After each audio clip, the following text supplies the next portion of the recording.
Hi, Miss Payne's class. We are going to continue reading. When we left off, Claire had just lost to Molly. Molly was the alternate the first time, and then Molly ended up getting a better score. So Claire is not happy. But it was me who helped her study, Claire said, outrage in her voice. That is so not fair. I just shook my head and smiled a little. There is so much Claire doesn't know about stuff not being fair.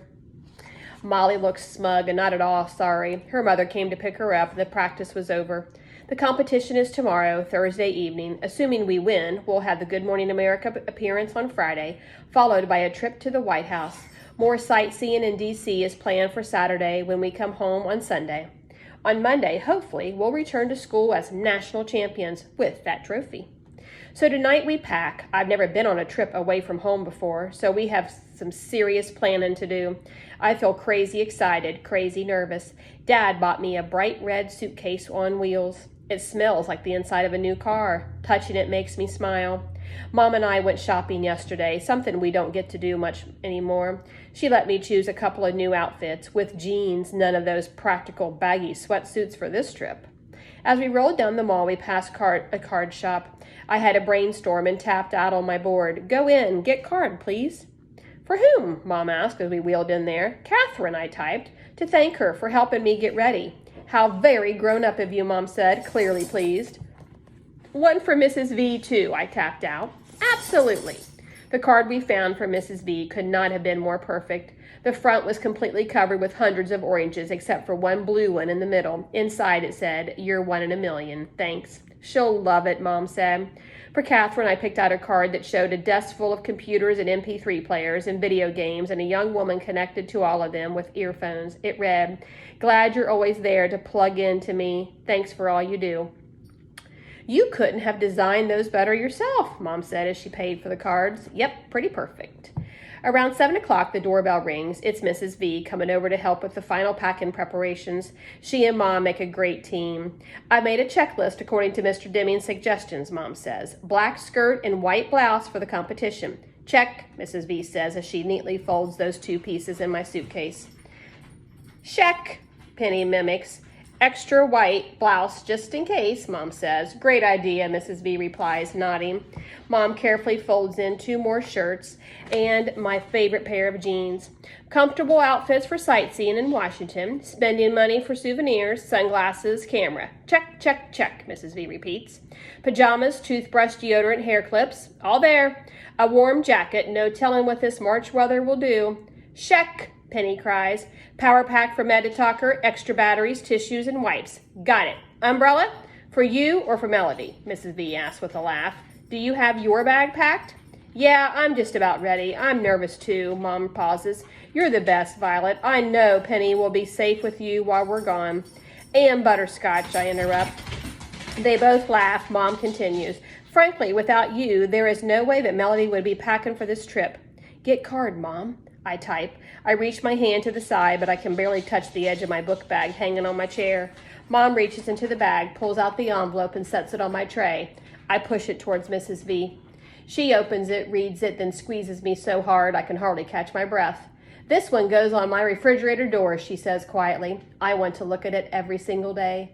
She busies herself then with dusting off a pair of my shoes that have never taken a step. I'm a little scared, I admit. Nonsense, mellow yellow, Mrs. V tells me. I fully expect you to be on Good Morning America with that 10-foot-high trophy. That would be awesome, I type. Now tell me once more, Mrs. V says to Mom. What time does the plane leave tomorrow? Penny, take Melody's underwear off your head, you silly girl. Mom checks her papers. Plane leaves at noon. That means we should leave here no later than 9, get to the airport by 10, get all checked in, make sure her wheelchair is properly taken care of and such. Then we can relax until it's time to board the plane. Mrs. V scratches her head. I wonder why they chose the noon flight. That will get you into Washington around 2. The competition starts at 7. That's cutting it a little close. Mr. Deming told us the hotel has a late check-in policy. The TV studio is just across the street from the hotel, so we'll be fine.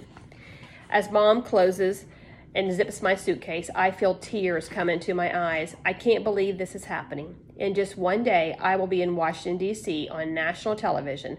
I pray I won't screw up. I want to call Rose and see if she's nervous too. I want to ask her what she'll wear to the White House. Suppose we get to meet the First Lady. Now that would be the bomb. I want to know if we'll be sitting near each other on the plane. I want to be like all the other girls. I don't sleep well that night. In the morning, Mom gets me bathed, dressed, and fed in record time while Dad gets Penny ready. Go see plane? She asks repeatedly. Fly! Wee! Dad says as he flies her around the room in his arms. She loves it. We head outside and Mrs. V hurries over, camera in hand. She snaps pictures of me getting strapped in, my suitcase being loaded, and my brave and hopeful victory smile. Then she does it all over again with Dad's camcorder. No, we'll never be able to forget this morning. Penny darts about, chasing Butterscotch, running in circles around the car, which has been washed and shined. Mom, dressed in a cool denim suit and surprisingly a pair of late-style Nikes, loads up our bags in the car, and we're totally ready to go by 8:45. Dad takes Butterscotch back into the house, then locks the front door on his way out. All set? He asked. Let's do it, Mom yells. Even Penny can feel the excitement. She clasps her hands. I can't stop grinning. Even though I know we have plenty of time, I keep wanting Dad to drive faster. I'm so afraid that we'll miss the plane or that we forget my ticket or that I'll throw up and we'll have to go back home. At the airport garage, we have no trouble finding a row of empty handicap parking spaces. We unload me, my chair, our bags, Penny, and Doodle. Mrs. V snaps more photos. It seems like hours, but in minutes, we're at the check-in gate. Mrs. V pushes me. Mom carries Penny. Dad pulls a cart loaded with the luggage and Doodle. It's 10 o'clock on the dot. Hi, Mom says cheerfully to the uniformed lady at the desk. We're here to check in for the noon flight to Washington, D.C. She hands the lady our tickets. The noon flight? The woman replies with a frown. She types and clicks, purses her lips, then types some more. Finally, she looks up. I'm sorry, ma'am, but that flight has been canceled. We've had loads of cancellations today. A late winter snowstorm in the Northeast has caused backups all over. Canceled? My stomach starts to gurgle. Snow? Mom's voice sounds thick, but the weather here is sunny and clear. They've got 5 inches on the ground in Boston already, and more is predicted for this afternoon farther south. The FAA won't let planes take off in weather like that, so our whole system gets gummed up. Planes due to arrive here and then return eastward get canceled, meaning our afternoon flights can't depart. It's complicated. Sorry. The desk agent continues to type rapidly. She tells Mom, I can get you and your daughter on the next direct flight out. However, it leaves here at 7:23 p.m. and we'll get you in Washington at 9:07. The Weather Service has predicted that the storm system will have frizzled by then, so we can start getting folks there where they need to be. Actually, tomorrow it will be all rain. My heart is thudding now. Would you like me to rebook you now? She smiles cheerfully. She just doesn't get it. But the competition starts at 7, Mom mumbles weakly. Excuse me? I didn't hear you, the desk agent says. I can't breathe. Mom speaks a little louder. What about the rest of our group? We're traveling together, a group of school children, a quiz team actually. They were also booked on this flight. We've got a competition this evening. Oh, I remember those kids. They were here early this morning. Great group, so polite and well-mannered. They told me all about the competition and the huge trophy they might be bringing home. They came early? Mom croaks. It seems they all went to breakfast together, then came straight here. It's a good thing they did, too, or they wouldn't have gotten out. Where are they? Mom asked. Oh, they got switched to the 9 o'clock flight. The last eastbound plane to get out before flights started getting canceled. They had to run down to the gate, but they made it just in time. I made sure of it. She looks down at her computer. Yes, that flight left about an hour ago. They're gone? Mom whispers. I feel like I'm going to choke. Are you and your family going to D.C. to cheer them on? The woman asks. She still doesn't get it.